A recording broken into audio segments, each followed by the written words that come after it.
एक सवाल, सिर्फ एक सवाल ने पूरी दुनिया में पॉलिटिक्स स्टॉर्म क्रिएट कर दिया है। नॉर्वे के एक जर्नलिस्ट ने पीएम नरेंद्र मोदी से पूछा, why don't you take questions from the press? और उसके बाद India versus western media, democracy versus narrative, freedom versus nationalism, एक नई डिबेट इंटरनेट पर ब्लास्ट हो गई। क्या इंडिया की मीडिया फ्रीडम सच में डेंजर में है? क्या फिर दुनिया का इंडिया को नीचे दिखाने की कोशिश कर रहे हैं? आज हम फैक्ट्स भी देखेंगे, पॉलिटिक्स भी। जय हिंद everyone, welcome back to the channel Civic Voice with Dolly. आज का टॉपिक सिर्फ नरेंद्र मोदी या नॉर्वे का नहीं है, ये टॉपिक है इंडिया की इमेज, इंडिया मीडिया और डेमोक्रेसी की ग्लोबल परसेप्शन का। क्योंकि नॉर्वे विजिट के दौरान जो हुआ वो अब सिर्फ एक डिप्लोमैटिक मूवमेंट नहीं रहा, वो बन चुका है एक ग्लोबल डिबेट। यह हुआ कि नॉर्वे विजिट के दौरान जब पीएम मोदी इवेंट से बाहर निकल रहे थे, तब एक नॉर्वेन जर्नलिस्ट ने उनसे लाउडली पूछा, why don't you take questions from the press? और पीएम मोदी बिना जवाब दिए आगे बढ़ गए। बस इतना ही हुआ था, लेकिन सोशल मीडिया ने इस मोमेंट को आग की तरह फैला दिया। इंटरनेशनल मीडिया ने इसको हाईलाइट किया, इंडियन ऑपोजिशन ने गवर्नमेंट को टारगेट किया और सपोर्टर्स ने बोला this is a planned narrative against India. अब यहाँ से शुरू होती है असली कंट्रोवर्सी। नॉर्वे जो वर्ल्ड प्रेस फ्रीडम इंडेक्स में रैंक नंबर 1 है और इंडिया अराउंड 157th पोजीशन, और इसी कंपैरिजन को लेकर दुनिया भर में डिबेट शुरू हो गई।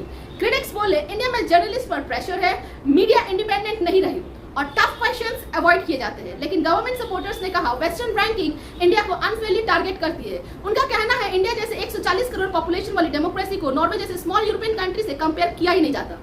लेकिन यहाँ एक इंपॉर्टेंट सवाल उठता है, क्या एक स्ट्रॉन्ग डेमोक्रेसी में लीडर्स को ओपन प्रेस कॉन्फ्रेंस करनी चाहिए?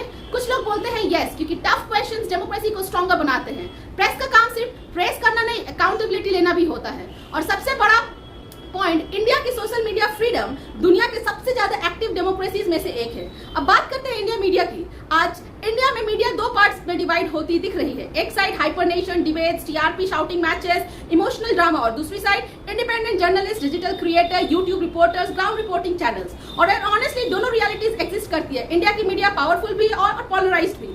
कंट्रोवर्सीज और भी बढ़ गए जब नॉर्वे के एक न्यूज़पेपर ने पीएम मोदी को स्नेक चार्मर स्टाइल कार्टून में दिखाया। बहुत इंडियंस ने इसे रेसिस्ट और कॉलोनियल माइंडसेट बोला। लोगों का कहना था क्रिटिसिज्म अलग चीज है, लेकिन इंडिया को स्टीरियोटाइप दिखाना डिसरेस्पेक्टफुल है। और यहाँ से नेशनल वाइज ज्यादा इमोशनल हो गए।